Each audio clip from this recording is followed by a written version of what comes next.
নমস্কার। অনেকদিন পর ভিডিও করছি। আজ একটা গুরুত্বপূর্ণ বিষয় নিয়ে আলোচনা করব।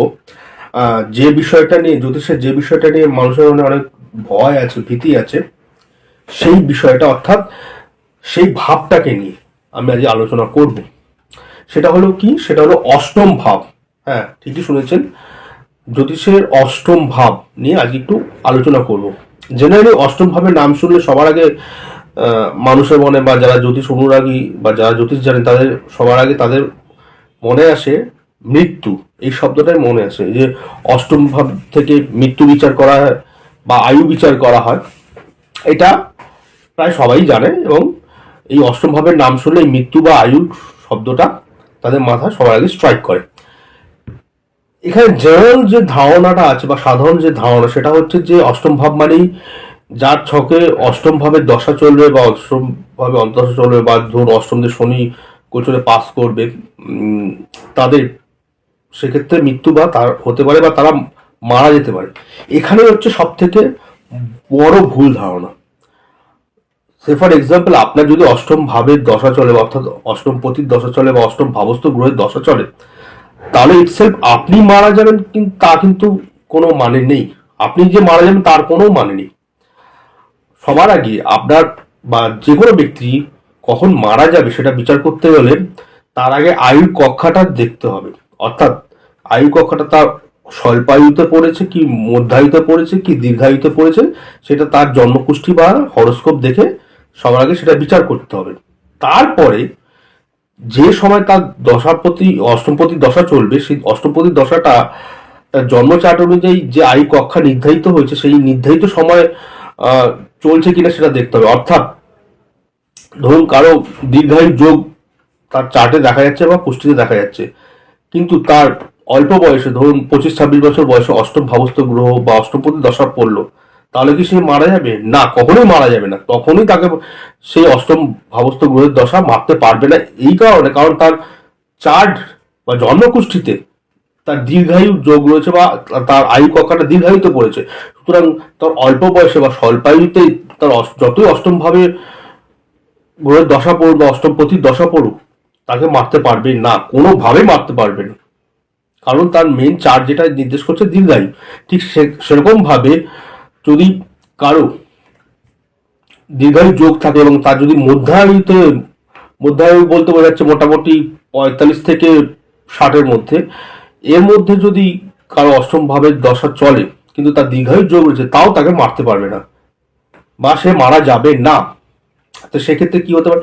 সেরকম ভাবে যদি আপনার কারো চার্টে দেখা যায় তার স্বল্পায়ু যোগ রয়েছে, অর্থাৎ 15, 18, 20 বছর বয়সের মধ্যে মারা যাওয়ার যোগ রয়েছে, তার আয়ু কক্ষা স্বল্পায়ুর মধ্যে পড়ছে, কিন্তু সেই সময় যদি তার সেই স্বল্পায়ুর মধ্যে যদি তার অষ্টম ভাবস্থ গ্রহের দশা চলে বা অষ্টপতি দশা চলে, তাহলে নিশ্চিত করে বলা যায় তাহলে সেই বয়সে সে মারা যাবে। কারণ তার মূল চার্ট বা জন্মকুষ্ঠি বা হরোস্কোপে কিন্তু তার স্বল্পায়ু নির্দেশ করছে। সুতরাং অষ্টম ভাবস্থ গ্রহ মানেই বা অষ্টমপতি দশার গ্রহের দশা চলা মানেই যে আপনি মারা যাবেন তা না। দ্বিতীয়ত, আপনার স্বল্পায়ু হোক বা মধ্যায়ু হোক বা দীর্ঘায়ু হোক, জেনারেলি কি অষ্টম ভাবস্থ গ্রহের দশা চললে বা অষ্টমপতি দশা চললে আপনি না মারা গিয়ে আপনার আশেপাশে চেনা পরিচিত আপনার আত্মীয় স্বজন হতে পারে, আপনার বাবা মা হতে পারে, এমনকি আপনার গৃহপালিত পশু, তারা কেউ মারা যেতে পারে। অর্থাৎ আপনি মারা গেলেন না, অথচ আপনার জীবনে মৃত্যু সম ঘটনা ঘটলো অন্য ব্যক্তির মাধ্যমে।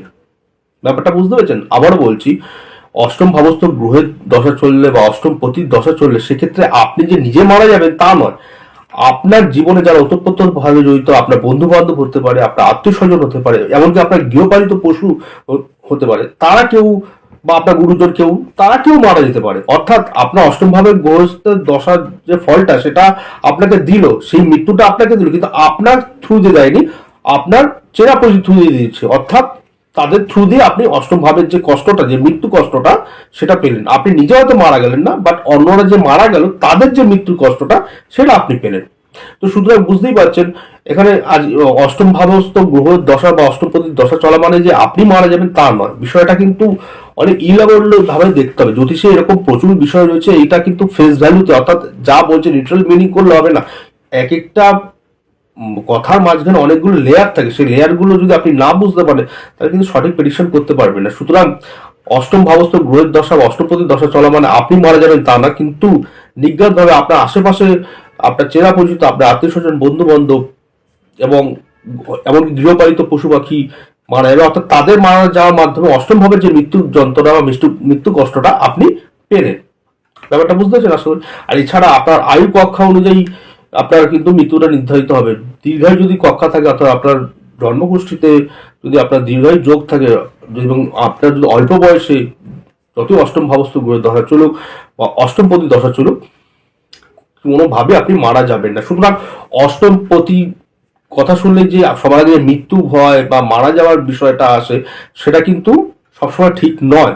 অষ্টম ভাব মানেই যে মারা যাবে তা নয়, এরকম অনেক বিষয় আপনাকে দেখতে হবে, তারপরেই ডিসিশন আসবে। সুতরাং আশা করি এই সামান্য ছোট্ট ভিডিওতে আপনাদের অষ্টম ভাবে যে মৃত্যু সংক্রান্ত বিষয়ে যে একটা ধারণা রয়েছে, ভুল বা ঠিক যাই থাকুক, সেটা সঠিকভাবে আমি সেই ধারণাটাকে আমি অ্যাড্রেস করতে পেরেছি, অর্থাৎ বিষয়টাকে ক্লিয়ার করতে পেরেছি।